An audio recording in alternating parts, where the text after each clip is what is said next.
What's up, everybody? It's Cousins Fishing, back at it again with another video, and today I'm doing a top 5 early summer lure video. So to get right into it, I'm gonna just pretty much go over what lures I've been using recently and then what rods I've been throwing them on. The very first one I want to mention, actually this comes with another one, but is the Topwater Popper. This specific one is a Rapala. It's the cheapest one Rapala sells. This is just the shad color, the silver and the black. It's got the little rooster tail on the end of it. But this is, I've probably already caught 10 fish on this year. I've tried other poppers. This one runs about $8. I've tried a Lunker Hunt. I've tried a Jawbone one, and they're just not, they don't make the same sound that this one does. I got lucky. I found this at Dick's on clearance for like $5, I think it was. But this is definitely the way to go when it comes to topwater.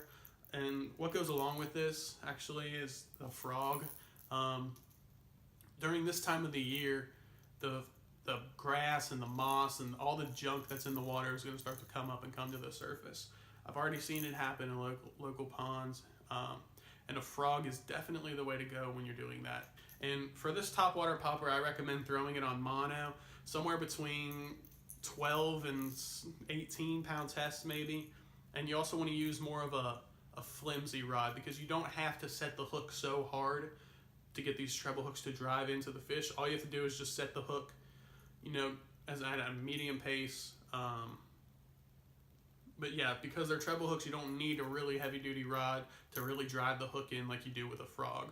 On a frog, I recommend throwing 50 to 80 pound braid, depending on what you're fishing around. And you need a heavy to extra heavy rod. I prefer a shorter rod because it's easier to twitch a frog, but it's preference. But yeah, so that's the first one. It's a popper, and then it's also a frog. Okay, so the second one I'm going to be using a lot coming up here is a shaky head. This specific one has a really long worm on it, but I absolutely love throwing this. Again, on not a heavy duty rod, but more of a medium heavy, moderate fast action rod.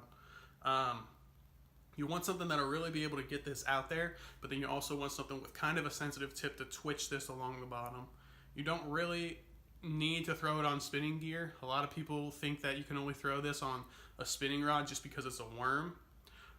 I mean, I'm always throwing it on bait cast rods. The weight's heavy enough to get it out there. I have a 7.3 Fate, 7.3 Defy rod that I use for it. And it's got a moderate tip, so I can feel it really jigging across the bottom. I can feel anything that's down there, and I can definitely feel if I do have a bite on this. But I recommend throwing it on bait casts. People do it on spinning. I don't know. It doesn't take a whole lot of force to drive this hook into it because it is kind of exposed, as you can see. That's pretty much all you can put it in. It's not necessarily 100% weedless. But I recommend throwing it on a rod that has at least a little bit of backbone. But just so you can really get a good hook set. Looking at it, you can tell a bass would want to eat this. It's a great bait to use now that the bass are becoming more active. Throwing it around grass, because it is necessarily kind of weedless, you can get away with it. I've actually thrown it, I caught a 2.5 pounder on this year, so that's a great bait to use. And coming in at, I guess, number 3 is this, just a regular old swim bait. I love swim baits. Swim baits are the love of my life in bass fishing. This specific one is a Zoom 2.5 inch swim bait, I believe, paddle tail swim bait. It's just shad color with a little bit of black and pink flake in there. I have caught countless bass on this lure. Every time I see them, I just buy them up. Every time I see them in the store, I just buy all the packs that they have because I've used this lure so much. It's really easy just to get one of them weighted hooks where you just screw it on and then you just throw it out there, and all I do is throw it out there and retrieve it. and I've actually caught white bass out of a pond on this. I've caught 2-pounders, 3-pounders on this. Just this little 2.5-inch bait. It's unreal. I'm throwing this because it is such a small bait. I'm throwing this on a medium heavy rod. There's no need to go really heavy with it. You could probably get away with like a moderate action rod, maybe a medium if you really want to gamble with it, but I don't see any reason to throw this on a heavy rod. It's not a big bait. It's not like you have to really drive the hook into it. But it also is weedless if you get the weighted screw-in hooks. So you can definitely throw this around weeds. I love doing that. That's where the bass hide, and that's where the bass love to eat this. So that's number 3. Realistically, it's probably my favorite on the list. It's not really in any kind of order, but this is a great, great bait. So the next one up I actually have tied onto a rod. This is number 2, and this is a swim bait, or swim jig. If you guys can't tell already, I like things that swim. So I like swim baits, swim jigs, you name it, I love them. Big old swim baits, one of my favorite things to throw. But this right here is a Strike King bleeding jig. It's just a little swim jig. You can get them for $3 at Walmart. I got really lucky actually. I think this was the last one. I love these so much. When the grass really starts to grow up from the bottom on these ponds, you just throw it along the grass edge, and you'll drill them every time. This is also weedless, just like any regular flipping jig. But this is definitely something I love. It's got a little knocker in there. I'm sure that's what triggers a strike, but it also just gives this is the perfect image of a bluegill, and it's just something I love to throw during this time of the year when the bass are really trying to chase stuff. But yeah, so this is number 2. I'm throwing this on a heavy rod because this is kind of a heavy jig. I don't think I could probably get away throwing a medium heavy, but I don't really want to take a risk on it. This is something that you kind of have to really pull hard to get the hook into it because it is weedless, but this is definitely something that I'm throwing on a heavy rod.